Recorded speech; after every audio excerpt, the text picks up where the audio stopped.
Hey guys, today I have a video for you on the Raidmax Alpha Prime computer case. So let's just get into it. So pretty much the main difference between this case and the last Alpha case was that this case has the glass tempered side panel and the front panel, which just gives it a little bit of a different look if you're wanting something like that. But let's just go ahead and start off with the box itself and see what it looks like.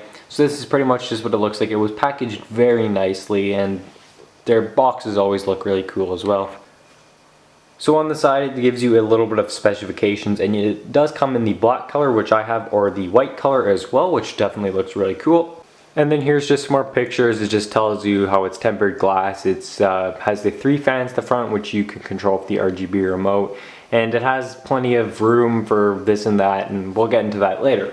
Included with the case, you're going to get the instruction manuals, you're going to get some little Velcro cable straps to help organize, and then you're going to get the remote which controls the RGB functions, a case speaker, and then a little bag of screws for mounting fans and motherboards and everything like that. So starting off with the front of the case, we're just going to go ahead and take a quick look around. It has the 5 1/4 inch drive bay at the front, along with that tempered glass side panel that can be removed by these little thumb screws there.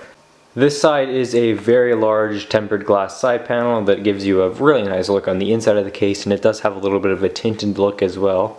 In the back of the case, pretty self-explanatory. You have the 120mm exhaust fan, you have all your PCI slots, your power drive, your power supply bay, and then your motherboard I/O. This side of the case, we have the 2 USB 3 ports right there, the audio in and audio out. We have the 2.5 inch little drive bays on the side. We have all the little peripherals for USB and the headers and all that. Then we of course have the all the cable management holes through it, little places to connect your cables to for cable management. The power supply bay down there does have little feet to help vibrations, and then we have the 3 1/4 inch drive bays down there as well. And that can be removed if that's your thing as well, if you just want some extra room. And the top of the case, it has this removable magnetic kind of dust filter, and it provides access to the holes to mount the fans at the top. And then on the inside, of course, you can just see what it kind of looks like. You have these slots here in case you want to put those 2.5 inch drives up here instead of at the back. The 3 120mm fans at the front, you can just see it has the LED all around it, so it gets that look. And then also at the side there with the power button and the reset button with the little indicators. And then this as well at the top, the drive bay, it can be removed if you just want some extra space. And that's pretty much all for this case. At the top of the case there does seem to be these little slots right here which will allow you to have 2 140s or 3 120s. So it should work for some radiators and most fans for the case. And as well at the front where those 3 fans came, you can also put a radiator there if you'd like as well. So I do have the case fully assembled with my PC right now, and you can just see the components inside. We're just going to take a quick rundown, and I'm just going to show you pretty much how everything fits and room for all that kind of stuff. So starting off, of course, I have the radiator up top. It is a 280mm radiator, so it's not really a thick radiator or anything like that, but I had some clearance issues with it.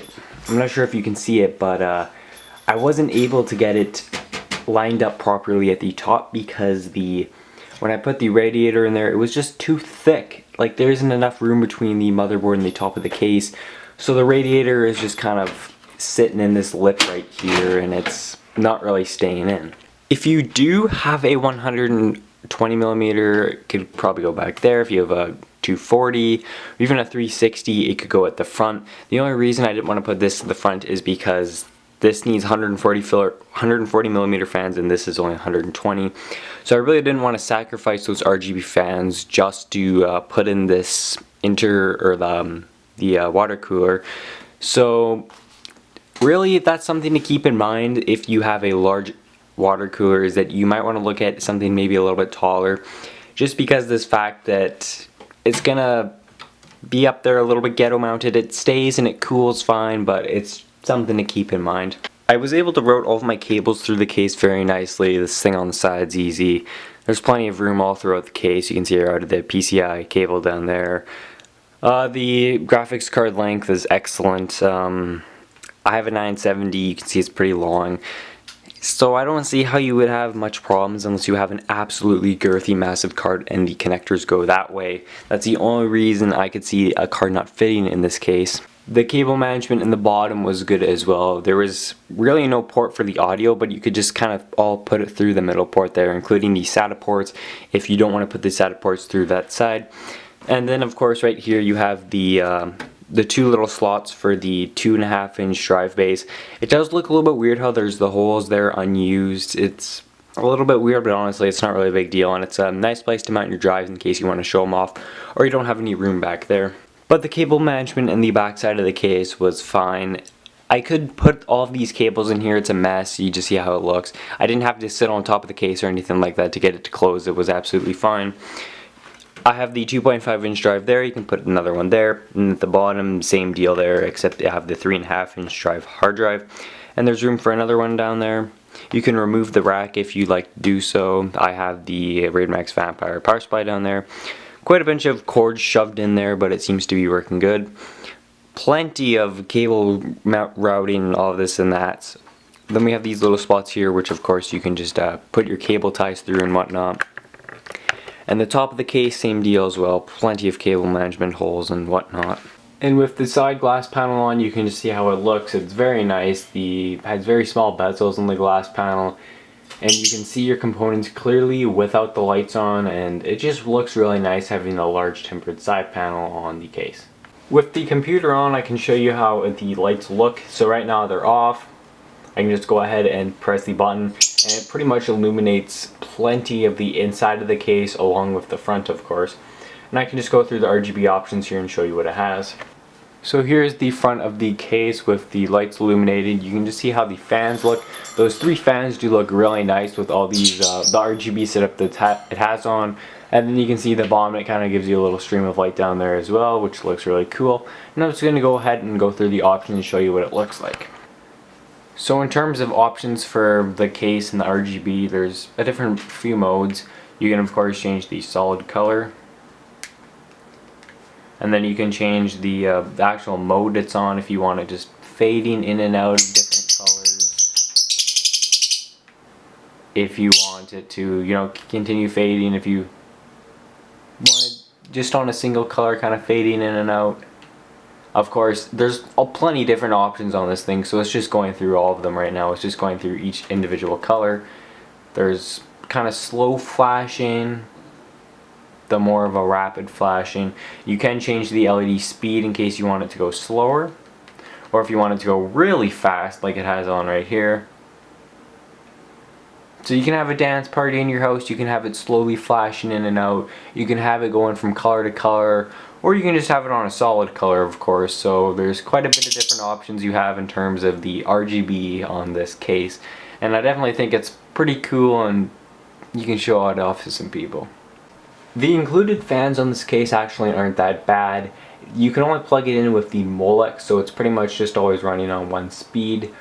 But it does seem to be pretty good in terms of like noise and all that. It's not like dead silent, but of course it's not really obnoxious. If anything, my other fans are much louder than in my case, so pretty good for that part.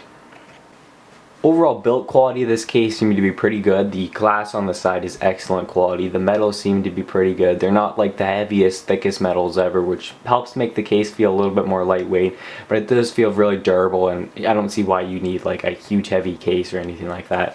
The plastics on it they're pretty thin, but they seem to hold up well. I've taken off the front multiple times and it seemed to have done fine. The only thing that I didn't like a whole lot was this thing on the side, the panel for the USB 3 headers on the side. It's a little bit weird how you can just see it through the front glass panel. I really don't care about it that much, but it's just something that isn't really done the best job of hiding it. In terms of pricing, right here you can see it for $89 plus $7 shipping on newegg.com. And on Amazon it's $95, so I think that's a pretty competitive price if you're looking for a case that has, you know, a nice glass side panel on it and it has the full RGB fans and all that. So pretty decent price, and I'll put some links in the description in case you just want to check it out or maybe even purchase it.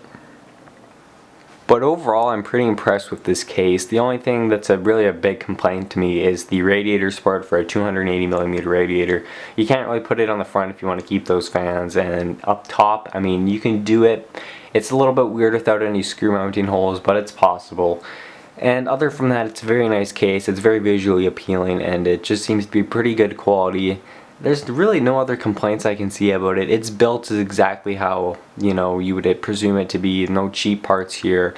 Has a decent amount of room for most systems, plenty of graphics card room, decent motherboard room, water cooling is alright, and enough space for your storage drives and all that. So pretty good for just overall nice case if you're looking for something that has that RGB look to it, and very nice and clean with these glass panels on it, of course.